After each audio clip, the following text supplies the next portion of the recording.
प्रजासत्ताक दिनाच्या पूर्वसंध्येला आता पद्म पुरस्काराची घोषणा करण्यात आली आहे। प्रसिद्ध मल्लखांब प्रशिक्षक उदय देशपांडे यांना पद्मश्री पुरस्कार जाहीर झालाय।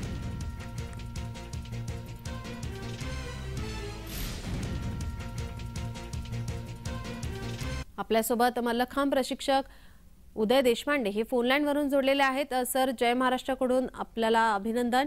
आपल्याला पुरस्कार जाहीर झालाय, आपली प्रतिक्रिया। मला मल्लखांबाबद्दल खूप अशी आत्मीयता वाटते की आपल्या अस्सल मराठमोळ्या मातीत जन्माला आलेला हा एक पारंपरिक खेळ आहे आणि त्याला आज पद्म पुरस्कारांनी गौरवलेलं आहे। याचा अर्थ मल्लखांबाला एक मोठी मान्यता, राजमान्यता मिळालेली आहे। एकेकाळी ज्या मल्लखांबाला कोणी विचारत नव्हतं, आज मल्लखांबाला मान्यताही नव्हती, पण आज केंद्र शासनाने मल्लखांबाला खेलो इंडियामध्ये समाविष्ट केलं। त्यामुळे खेळाडूंना एक मोठा जोश आलेला आहे।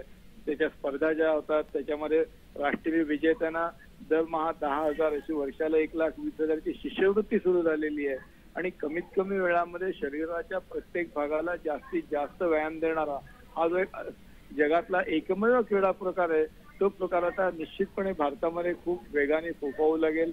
मुलांचं त्याच्याकडे आकर्षण वाढेल आणि त्यामुळे एक सुदृढ समाज, एक सुदृढ भारत, सशक्त भारत, समर्थ भारत होण्यासाठी खूप मोठी मदत होईल।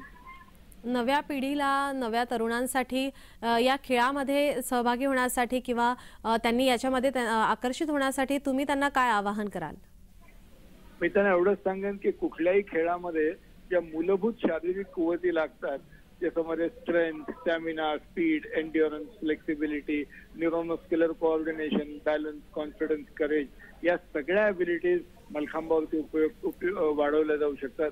त्यामुळे जो मल्लखांब चांगला करतो तो कुठलाही खेळ अधिक चांगल्या रीतीने खेळू शकतो आणि मल्लखांबाचं वैशिष्ट्य आहे की लहान मुलांपासून ते 80-90 वर्षाच्या माणसापर्यंत कोणालाही मल्लखांब करणं सहज शक्य होतं। त्यामुळे जास्तीत जास्त लोकांनी मल्लखांबाकडे वळावं आणि कमीत कमी वेळामध्ये शरीराच्या प्रत्येक भागाला जास्तीत जास्त व्यायाम देणारा हा एक अस्सल मराठमोळा खेळ आहे। त्याला जास्ती संख्येने आपण त्याच्याकडे आकर्षित व्हावं आणि प्रत्येकाने मल्लखांब शिकण्याचा प्रयत्न करावा असं मला वाटतं। धन्यवाद सर, तुम्ही दिलेल्या प्रतिक्रियेसाठी आणि तुमचं पुन्हा एकदा जय महाराष्ट्राकडून खूप खूप अभिनंदन।